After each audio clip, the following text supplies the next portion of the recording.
మహాశివ పురాణం రుద్ర సంహిత యుద్ధఖండం.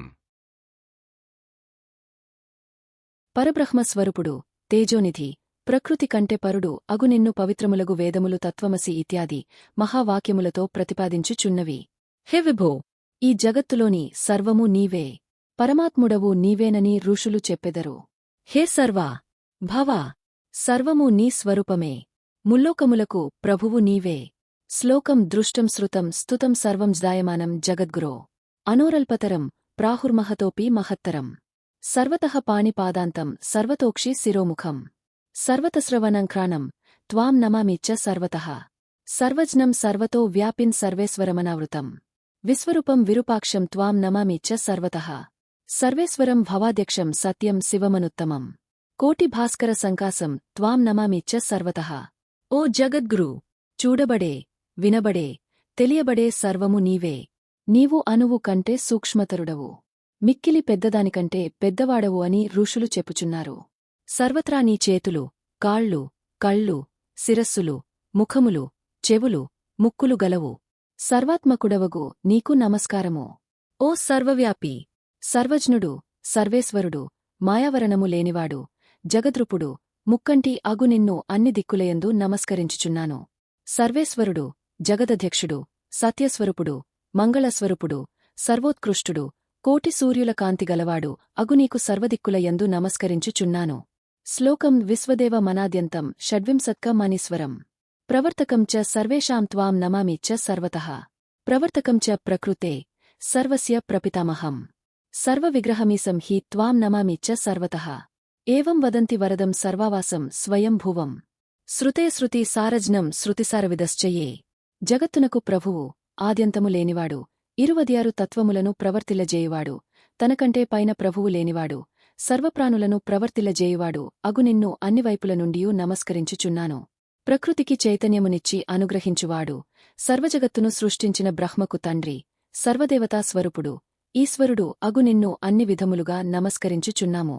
వేదములు, వేదవేత్తలు నిన్ను వరములనిచ్చువాడనియు, సర్వులకు అధిష్టానమనియు, స్వయం సిద్ధుడవనియు వర్ణించుచున్నారు.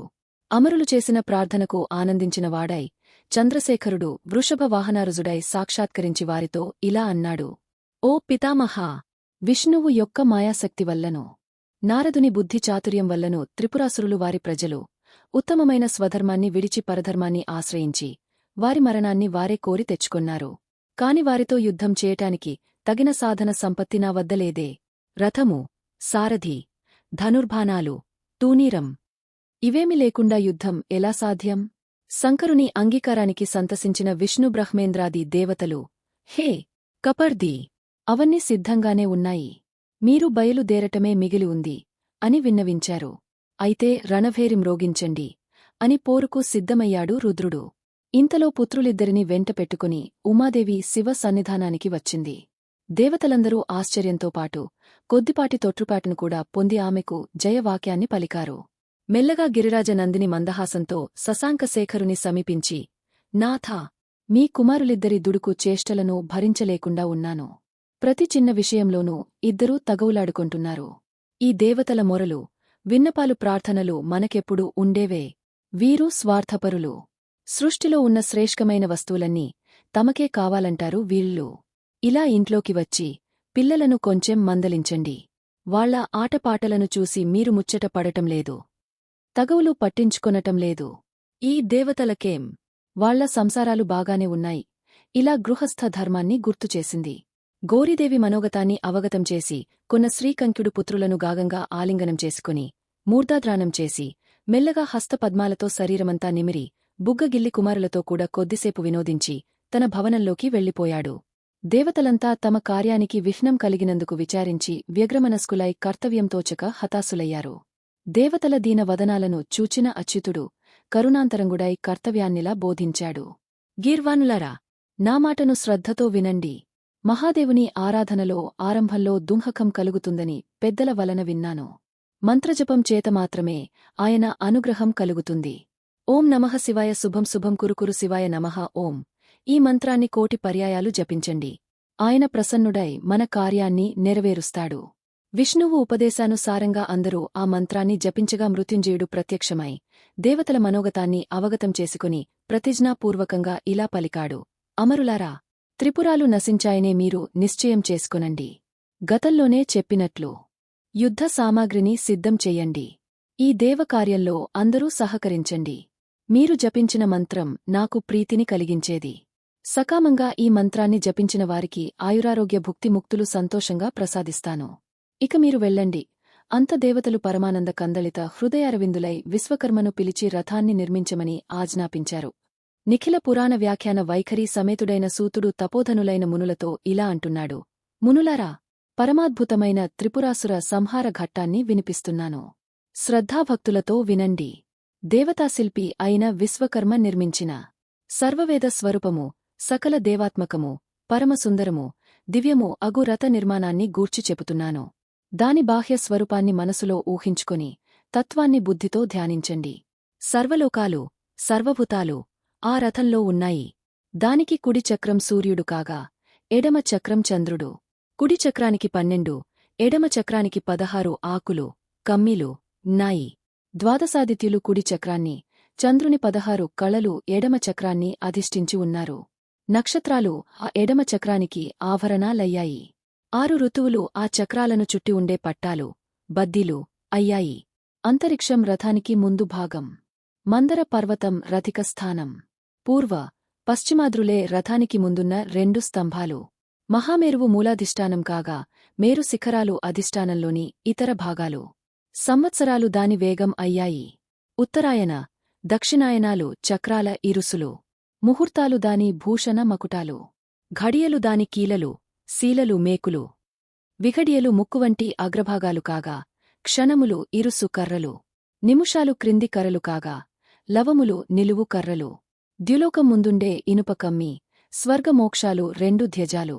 ఐరావతం మరియు కామధేనువు కాడి యొక్క కొనలు. ప్రకృతి నిలువు స్తంభం. మహత్తత్వం ఆసనం. అహంకారం కోణాలు. పంచభూతాలు దాని బలం.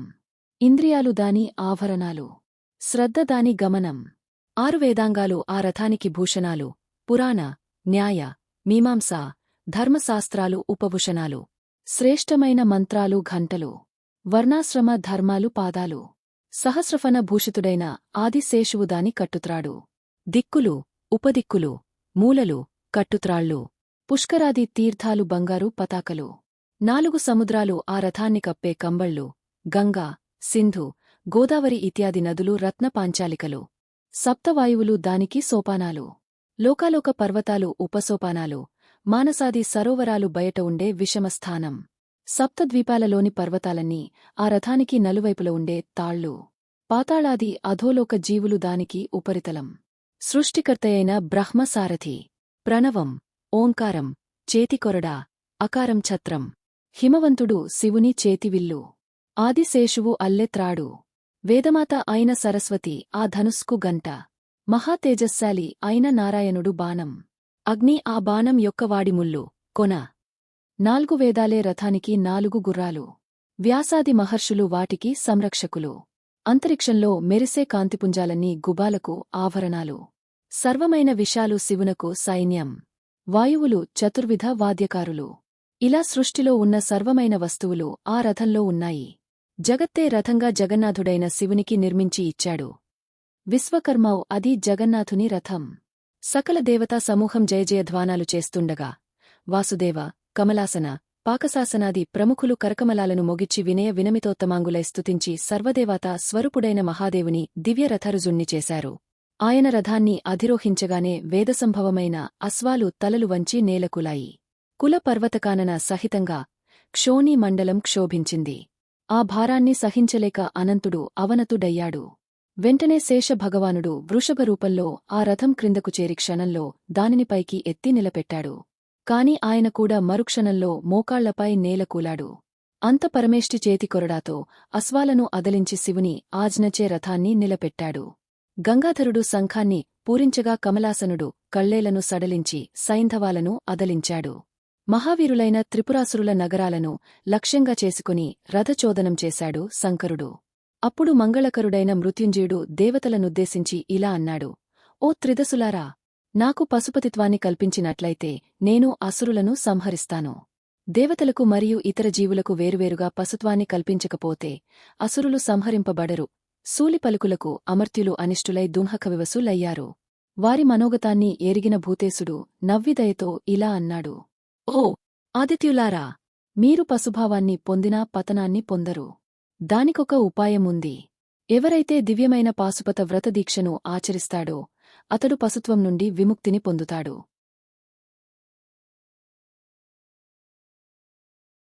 తరువాత ఏం జరుగుతుంది అనేది నెక్స్ట్ వీడియోలో చూద్దాం. విద్యేశ్వర సంహిత, రుద్ర సంహితలోని సృష్టి ఖండం, సతీ ఖండం, పార్వతీ ఖండం పీడీఎఫ్ ఫైల్ లింకు కింద డిస్క్రిప్షన్లో ఉంది. మా వీడియో మీకు నచ్చినట్టు అయితే లైక్ చేయండి, షేర్ చేయండి. ముఖ్యంగా సబ్స్క్రైబ్ చేసుకోవడం మరచిపోకండి. మీ సలహాలు సూచనలు ఏమైనా ఉంటే కామెంట్ చేయండి. సోషల్ మీడియాలో ఫాలో అవ్వండి.